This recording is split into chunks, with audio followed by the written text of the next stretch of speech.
"Get off the beach!" Sergeant Harris is screaming, but half the men around you cannot hear him over the machine guns. You are 20 years old, soaked to the chest, and lying on a French beach you had never seen before this morning. Bullets cut lines through the water behind you. Ahead, there are almost 200 yards of open ground and nowhere safe to stand. A soldier beside you rises to run. He makes 3 steps before dropping. You press yourself deeper into the sand. Harris grabs your shoulder. "Stay here and you die. Move and you might not." Then he points forward. You look toward the seawall. 30 yards, maybe 40. It might as well be 30 miles. 3 hours earlier, you were sitting inside a landing craft, wondering whether breakfast would stay in your stomach. 30 men are packed around you. Nobody has enough room to sit comfortably, and almost nobody is speaking. Beside you is Tommy Russo, who has spent the crossing touching the small silver medal around his neck. Tommy told you yesterday that his mother believes the medal makes him impossible to kill. Tommy says he hopes she is right. Inside your own jacket is a letter from your 12-year-old sister, Annie. You have already read it 14 times. She wrote about school, your dog, and the bicycle you promised to repair when you came home. The final sentence simply says, "Don't let anybody break my bike before you get back." You put the letter away because Sergeant Harris is standing. His face tells you France is getting close. "1 minute," someone shouts. Rifles come up. Men tighten helmet straps. Tommy stops touching his medal. Then bullets strike the metal ramp. The sound is sharp, fast, and horribly close. 30 seconds. You reach inside your coat and touch Annie's letter without thinking. The boat hits bottom. The ramp falls. The war stops being something you imagined. The first men rush through the opening. Gunfire tears across the ramp before the rest of you can follow. Harris screams for everyone to go over the sides. You climb, fall, and disappear into freezing seawater. Your boots search for the bottom. Your pack pulls you downward. For a second, you cannot tell which direction is up.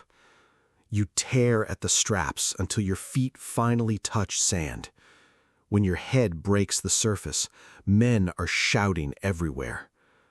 Tommy appears several yards away, coughing seawater, and somehow still holding his rifle.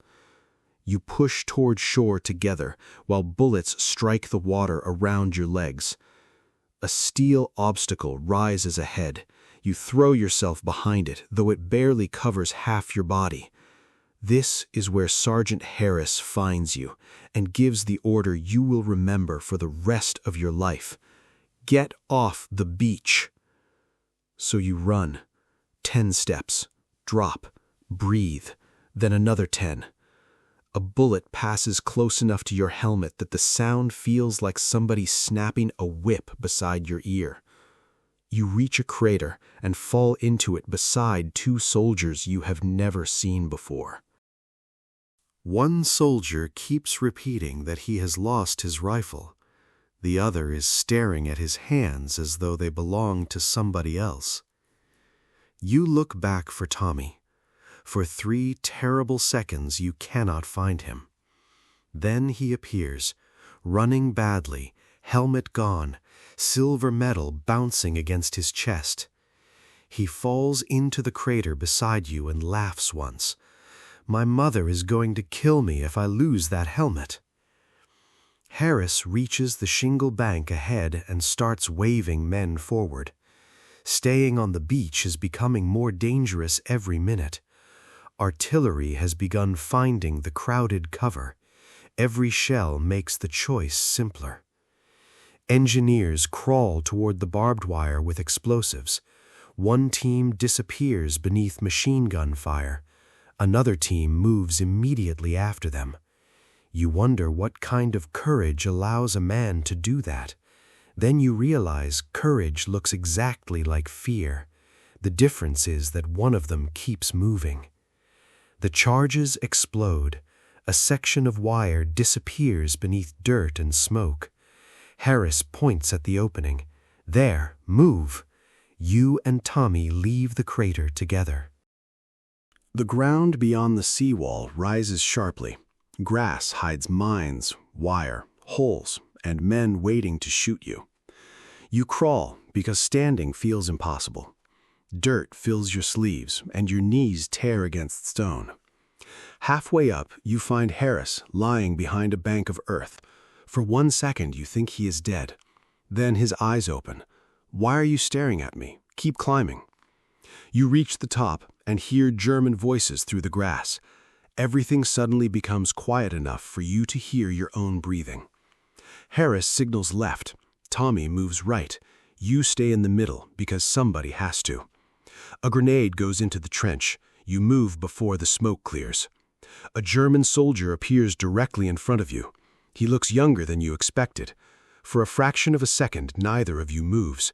Then gunfire erupts somewhere beside you. When you look again, he is down.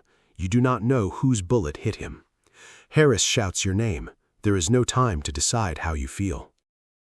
By midday, you are finally beyond the beach. Behind you, men are still landing through smoke. Tommy sits beside a hedgerow and touches his medal again. His hand is shaking. "You think it worked?" he asks. You tell him he is still alive, so his mother will probably take the credit. For the first time all day, both of you laugh without immediately stopping yourselves. Then Harris appears and tells you the beach was only the beginning. There are roads to clear, villages to take, and German positions between you and every one of them. You walk inland, past abandoned equipment, frightened civilians, and soldiers moving in both directions. The countryside is green, almost beautiful. That somehow makes everything feel stranger. You pass an apple tree, untouched by the shelling. Tommy reaches up and takes one. He bites it, makes a face, and says France apparently grows terrible apples. 10 hours ago, that joke would have meant nothing. Now it feels like proof you are still human. You reach into your breast pocket. Annie's letter is soaked through, but it is still there. That evening, your squad digs into a field several miles inland. Nobody says you won. Nobody says the day went according to plan. Man asks for water, ammunition, cigarettes, medics, and the names of friends they cannot find. Tommy is asleep within minutes, one hand still wrapped around the medal his mother gave him. You cannot sleep. Every time you close your eyes, the landing craft ramp falls again. You take out Annie's letter.